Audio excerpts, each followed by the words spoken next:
በስመ አብ ወወልድ ወመንፈስ ቅዱስ አሃዱ አምላክ አሜን። ስንክሳር ዘወርሃ ሚያዝያ ዕለት 22 ሚያዝያ። በዛ ዕለት እዚኣ ቅዱስ አቦ ይስሐቅ ናይ ሃገረ ሆሪን ካብ ደቡብ ግብፂ አዕረፈ። ነዚ ቅዱስ እዚ ወለዱ ንጹሓን ነበሩ። ስም አቡኡ አብርሃም ስም አዲኡ ከዓ ሶስና ይበሃሉ። አዲኡ ሞተት፣ ንሱ ከዓ ምስ አቡኡ እናዓበየ በይኑ ተረፈ። ዕብይ ምስ በለ ከዓ አባጊዕ አቡኡ ይጓስ ነበረ። አቡኡ ከዓ ካልአይቲ ሰበይቲ አእተወ። በቲ ግዜቲ ድማ ዓብይ ጥሜት ኮነ። ብኡ ምኽንያት ትኸውን ሰበይቲ አቡኡ ትጸልኦ ነበረት። ብዘይካ ንእሽቶ ቁራስ እንጌራ ከም ድላዩ ኣይትህቦን ነበረት። ንሱ ከዓ እዚ ቅዱስ እታ ዘላቶ እንጌራ ነቶም መሓዙቱ ጓሶት ይህቦም እሞ ኩሉ መዓልቲ ክሳብ ምሸት ይጸውም ነበረ። ኣብዚ ግዜ እዚ ወዲ 5 ዓመት ነበረ። አቡኡ እዚ ወዱ እታ ዘላቶ እንጌራ ንጓሰት ከም ዝህባ ንሱ እውን ክሳብ ምሸት ከም ዝጸውም ምስ ፈለጠ ክሪኦ እሞ ከረጋግጽ ኢሉ ናብኡ ከደ። እዚ ቅዱስ ከዓ ናይ አቡኡ ተግባር ምስ ፈለጠ ቅድሚ ምምጻእ አቡኡ ኣብቲ ነጸለኡ 3 ዕማኾ ጭቃ ኣሰረ። ነቡኡ እንጌራ ኣሲሩ ሒዝዎ ዘሎ ንኽመስሎ ኢሉ እዩ። አቡኡ ናብኡ መጺኡ ናይ ወዱ ክዳን ፈቲሑ እንተረኣዮ እቲ ጭቃ እንጌራ ኮይኑ ረኸቦ።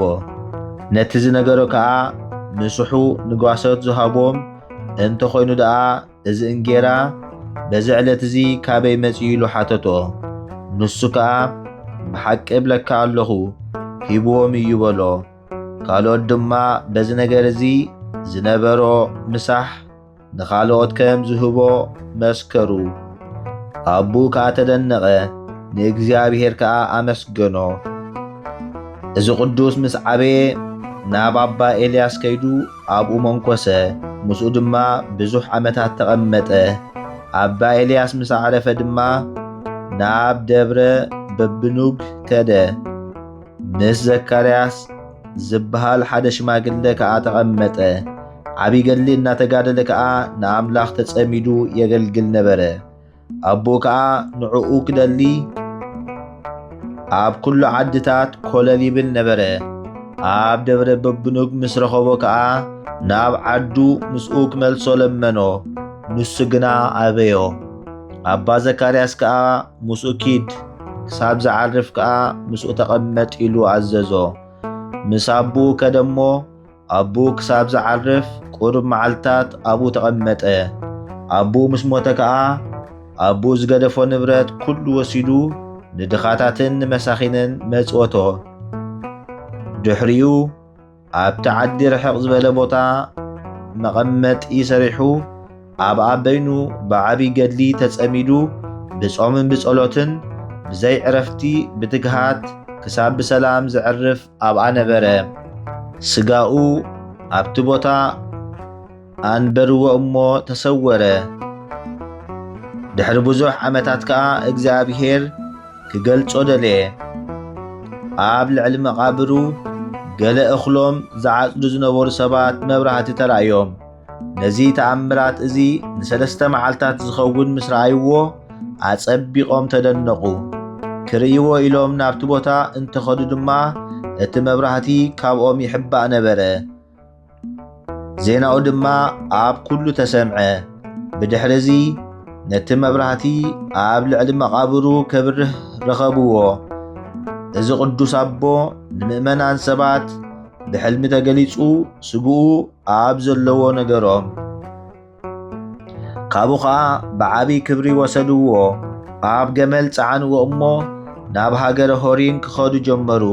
ኣብ ማእከል መንገዲ ሃገረ ነስሪን ምስ በጽሑ እቲ ገመል ኣብኡ ኣብሮኸ። ንኽኸዱ ኢሎም ከተንስእዎ ብዙሕ ሓረምዎ እሞ እቲ ገመል ግና ምትንሳ ኣበየ። ድሕሪዚ ፍቓድ እግዚአብሔር ከም ዝኾነ ፈለጡ። ኣብኡ ብስሙ ቤተ ክርስቲያን ካሃንጽሉ ድማ ተሰማምዑ። ሰሪሖም ምስ ወድኡ ድማ ንስግኡ ኣብኡ ኣንበርዎ። ካብኡ ድማ ብዙሕ ተኣምራትን መንክራትን ይረአዩ ነበሩ። እግዚአብሔር ብጸሎቱ ይምሓረና ንዘለዓለም ዓለም ኣሜን።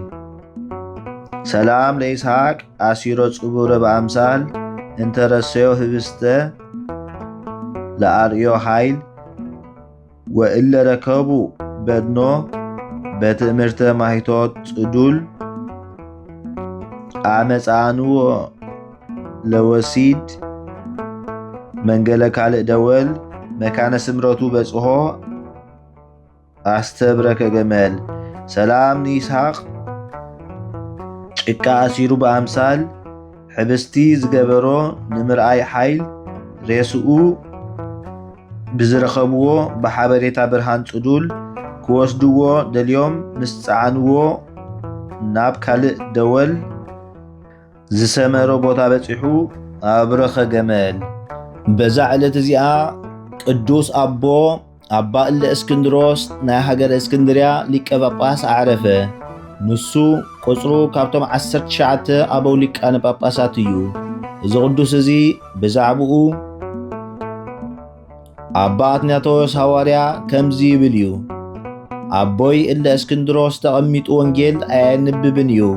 እንታይ ደኣ ቆይሙ ደው ኢሉ የንብብ እሞ ምስኡ ከዓ ብርሃን ይህሉ ነበረ። ደጊሙ ብዛዕባኡ ዘኪሩ ከም ዝበለ ናይተን መበላሉ ኣሕሉቕ ናብኡ መጽአን ከምዚ ብምባል ነገርኦ። ኣባና ደናግል ኣለዋ 7 መዓልቲ ጾማ ግናኸ ብኢደን ወላ ሓንቲ ስራሕ ኣይሰርሓን። ንሱ ከዓ ከም ዝበለን ኦ ኣሓተይ ኣነ ንርእሰይ 2 መዓልቲ እኳ ፀሓይ ክሳብ ዝጠፍእ ጾይመ ክፍጽም ኣይከኣልኩን። ብመጠን እበልዕ ብመጠን ከዓ እሰርሕ። ንሳተን ከዓ ብመጠን በሊዐን ክጾማ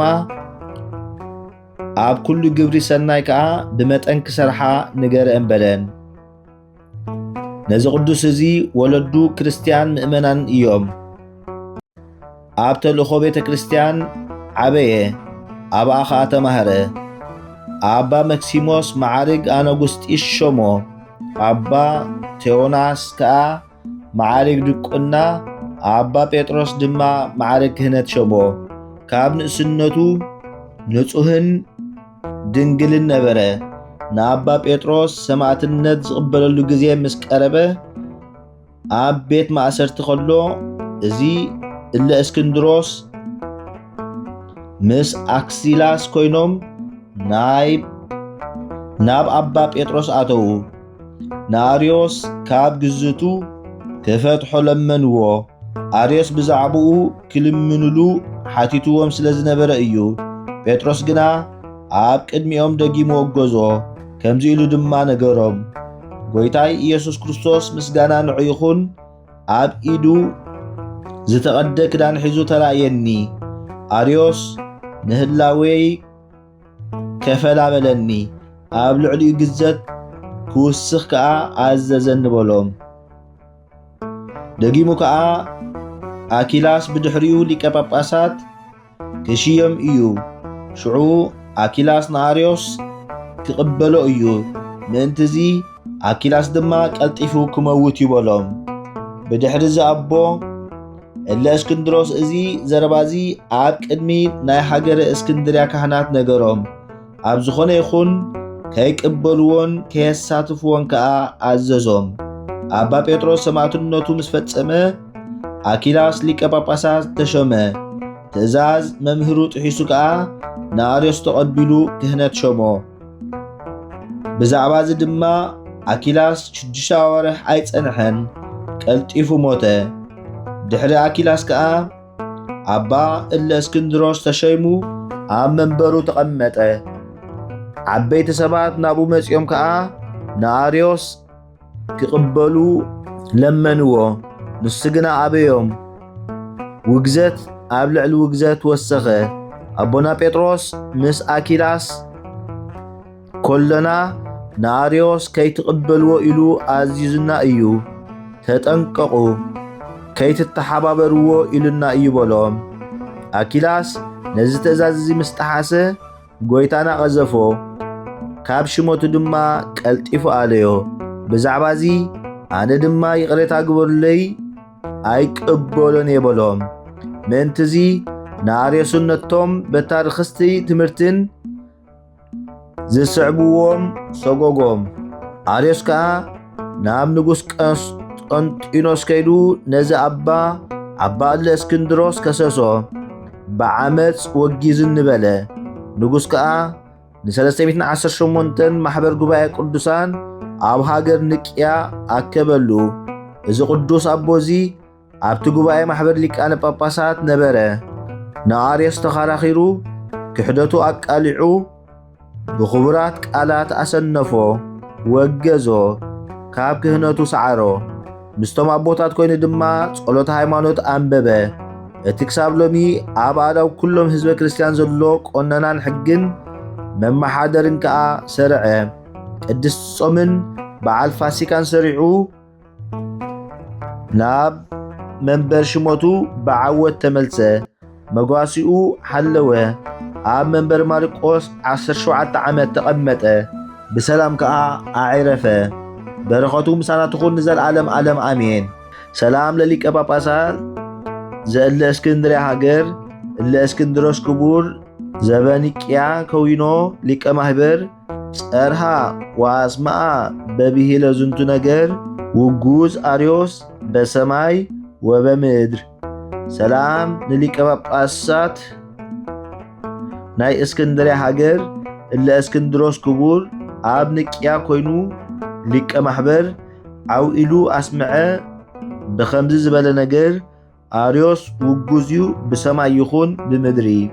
በዛ ዕለት እዚኣ ቅዱስ ኣቦ ማርቆስ ሓዲስ ናይ ሃገር እስክንድርያ ሊቀ ጳጳሳት ኣዕረፈ። ንሱ ቁፅሩ ካብቶም 49 ኣበው ሊቃነ ጳጳሳት እዩ።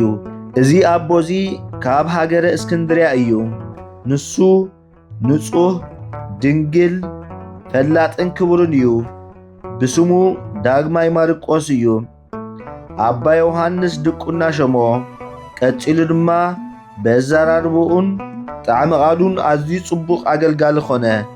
መጽሓፍቲ ከንብብ ከሎ እቶም ዝሰምዕዎ ኩሎም ብኡኡ ይሕጐሱ ነበሩ። ካብኡ ኣባ ዮሃንስ ኣብ ገዝኡ ኣቐመጦ። ስርዓተ ሊቀ ጵጵስና ንዕኡ ሃቦ። ብዘይካናቱ ምኽሪ ዋላ ሓንቲ ዘይገብር ኮነ።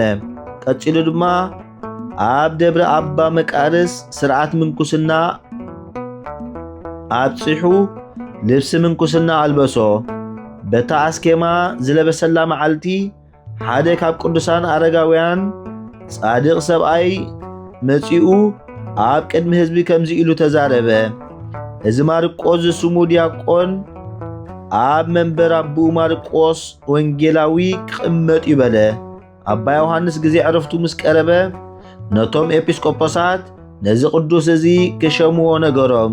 ንሳቶም ከዓ ብኡ ተሓጐሱ። ብዘይፍቓዱ ከዓ ሸምዎ። ንሱ ግና ካብኦም ሃዲሙ ናብ ገዳም ኣስቄጥስ ከደ። ንሳቶም ድማ ካብኡ ኣሲሮም ኣምፂኦም ኣብ መንበሩ ኣንበርዎ። ካብኡ ብዛዕባ ኣብያተ ክርስቲያን ሓሰበ። ነተን ገሊአን ካብአን ፈሪሰን ዓኔን ዝነበረ ኣብያተ ክርስቲያን ከዓ ሃነፀን። ብዘበኑ ነቶም ኣብ ምድሪ ግብፂ ናይ ክሕደት ባህሊ ሒዞም ዝተላዕሉ ክሓቲ ነቲ ክሕደቶምን ባህሎምን ኣልዮ። ናይ በይኖም ቤተ ክርስቲያን ገይሮም ምስ ጸንሑ መዓዶም ገሰጾም ድማ ምስቶም መጋስኡ ከዓ ሓወሶም። እግዚአብሔር ከዓ በእዳው ብዙሕ ተኣምራትን መንክራትን ገለጸሎም። ንብዙሓት ሕሙማት ኣሕወዮም። ንርኹሳት ሰይጣውንቲ ካብ ሰባት ኣውፅኦም። ነቶም ዘሕወዮም ንሓደ ከም ዝበሎ ኣስተውዕል፣ እዚ በፂሕካ ዝነበረ ንስኻ ብዕሽነትካ ብዘይፍርሃት ብድፍረት ምስጢራት ቅድሳት እንተዘይትወስድ ኣይምበጽሓካን ነይሩ። ስለዚ ካብ ሕጂ ካብ ኣፍካ ዝወፅእ ዘይጠቅም ዘረባ ካብ ምዝራብ ተጠንቀቕ በሎ።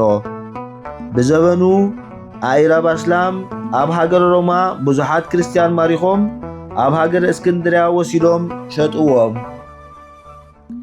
ብዛዕባ እዚ ከዓ ዓብዪ ሓዘን ሓዘነ።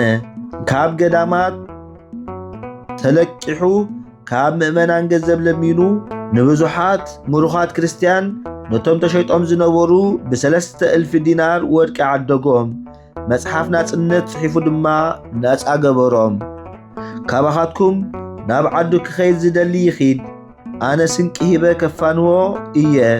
ምሳይ ክቕመጥ ዝደልየ ከዓ ይቀመጥ፣ ኣነ ክሕልዎ የበሎም። ገሊኦም ስንቂ ዝሃቦም ናብ ሃገሮም ዝተመልሱ ኣለዉ። ነቶም ምስኡ ዝተረፉ ከዓ ኣመራዓዎም ይሕልዎም ከዓ ነበረ። ብድሕሪዚ እዚ ኣቦ ብዛዕባ ናይ መድሓኒና ቤተ ክርስቲያን ሓሰበ። ሰይጣን ጸላእ ሰናያት ግን ኣብቲ ሃገር ዕግርግር ኣልዒሉ ብሓዊ ከም እትቃጸል ገበረ። ከም ብሓድሽ ከዓ ኣሐደሳ። እግዚኣብሔር ክዕርፎ ምስ ደለየ ቁርብ ሓበመ እሞ ብበዓል ፋሲካ ብዕለተ ሰንበት ቅዱስ ማርቆስ ወንጌላዊ ተገለጸሉ። ብዛዕባ ዘለዓለማዊ ሓጎስ እግዚኣብሔር ዘዳለወሉ ኣበሰሮ። ቅዱስ ቁርባን ምስ ተቐበልካ ከተዕርፍ ኢኻ በሎ። ካብ ድቃሱ ምስ ተበራበረ ነቶም ምስኡ ዘለዉ ኤጲስቆጶሳት ነቲ ዝረኣዮን ነገሮም። ሽዑኡ ባዕሉ ቀደሰ እሞ ምስጢራት ቅድሳት ተቐቢሉ ብሰላም ኣዕረፈ። መዋዕል ሽመቱ 20 ዓመት ገበረ። በረኸቱ ምሳና ይኹን ዘለዓለም ዓለም ኣሜን። ሰላም ለማርቆስ ቤዛ ጽዊዋን ሕዝብ በ30,000 ዲናተ ወርቅ ሴጠ ሓሳብ ፈለሰ ዮም ሃገረ ከብካብ በከመ ተበስረ እምኣፈ ማርቆስ ኣብ ሃበይ ጸንሖ እሴት ወድልው አስብ። ሰላም ንማርቆስ በጃም ርኳት ሕዝብ ብ3,000 ዲናራት ወርቅ ሽያጦም ሕሳብ ገዓዘ ሎሚ ናብ ዓብይ ሃገር ዘለዎ ኸብካብ ከም ዝተበሰረ በኣፍ ማርቆስ ኣብ ናብ ዝጽበዮ ጻማ ዝተዳለወሉ ዓስብ። በዛ ዓለት እዚኣ ቅዱስ ኣቦ ኣባ ሚካኤል ናይ ሃገረ እስክንድርያ ሊቀ ጳጳሳት ኣዕረፈ። ንሱ ቁጽሩ ካብቶም 53 ኣበው ሊቃነ ጳጳሳት እዩ።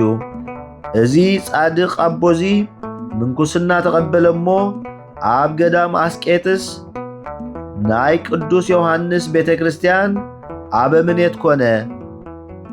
ካብኡ ወሲዶም ብዘይፈቓዱ ብጨንቂ ብ24 ሕዳር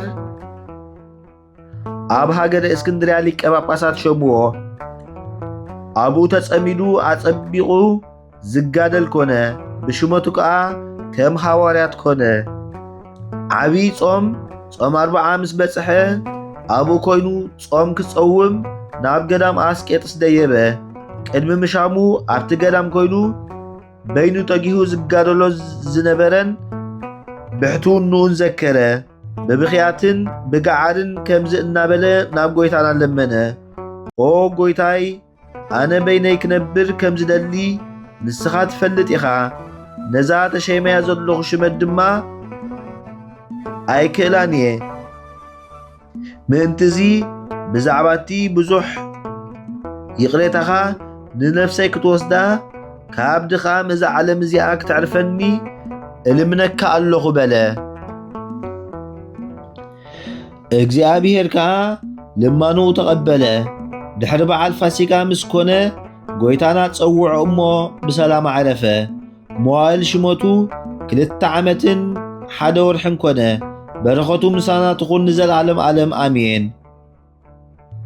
ሰላም ለሚካኤል እንተ በጽሓ መርሶ እምነህኩት ወር ተከውሶ ክብረ ዓለም ጸሊኦ ወእበየ ዘተጰጵሶ በከመ ጸሌ ወአስተበቁዓ ያግህሶ እግዚአብሔር ዮም ተመጠወ ነፍሶ ሰላም ንሚካኤል ዝበጽሐ ኣብ ወደብ ኣብ መርሶ ካብ ሁከት ወርሒ ተኻውሶ ክብረ ዓለም ጸሊኡ ዕቤትውን ናይ ተጰጰሶ ከምቲ ዝደልዮ ዝለመነውን ከኣልዮ ከግሕሶ እግዚአብሔር ሎሚ ተቐበለ ነፍሶ። በዛ ዕለት እዚኣ ኣቡነ ተክለ ሃይማኖት ካብ ኢትዮጵያ ናብ ኢየሩሳሌም ወረደ። ካብ ኣባ ሚካኤል ሊቀ ጳጳሳት ከዓ ተባረኸ። በረኸት ክልቲኦም ጻድቃን ምሳና ይኹን ንዘለዓለም ዓለም ኣሜን። ዘቕረብክዎ ማህሌት ኣዘኻኺራ ኣይላፍ ካብቶም ኣዘውቲሮም ዘገልግሉኻ ኩሉ ግዜ ብዘይ ምዕራፍ እንዳኸንብብ ተቐበል ናይ ድኽነተይ መጽሓፍ ዝገበርካ ጎይታ ናይታ መበለት መባእ ውኩፍ ካብ ዘእተውዎ ሃብታማት ናይ ሃብቶም ተረፍ ቅዱሳን ነቢያት ሃዋርያትን ሰባኽያን ሰማዕታት ምስ ጻድቃን ደናግል ከዓ መነኮሳት እውን ሄራን ባርኾት ባርኹ ማሕበር ቅድስት ቤተ ክርስቲያን ካብ ዝዓበየ ሽማግለ ክሳብ ዝነኣሰ ህፃን ንዘጸሓፎ ብመጽሓፍ ንዘጸሓፎም ብምድራስ ንዘንበቦ ንዝተርጎሞ ብልሳን ሓዲስ ንቓሉን ዝሰምዐ ብእዝኒ መንፈስ ብጸሎት ኣድዩ ማርያም ዓራቂት ካብ ኩሉ ምባኣስ ኣሕቢሩ ይመሓረና ኢየሱስ ክርስቶስ። ሰላም ንዓኹም ጻድቃን ምስ ሰማይት ዘዕረፍኩም በዚ ሎሚ ዕለት ንዓለም ዘሰነፍኩም ኢኹም ንስኻትኩም ብኹሉ ትዕግስት ኣብ ቅድሚ ፈጣሪ ለምኑ ብኹሉ ሰዓት ብዘይካ ንስሓ ንዓና ከይወስደና ሞት። ሰላም ንዓኹም ናይ ዝዓለት እዚኣ ጻድቃን ኩልኹም ሰቡትን ኣንስትን በብኣስማትኩም ቅዱሳን ሰማይን ምድርን ማሕበር ስላሴ ንስኹም ምእንቲ ማርያም ኣድዩ ዘክሩና ብጸሎትኩም ንኽትሕልውና ተማሕፂና ኣሎና ብናይ ክርስቶስ ደም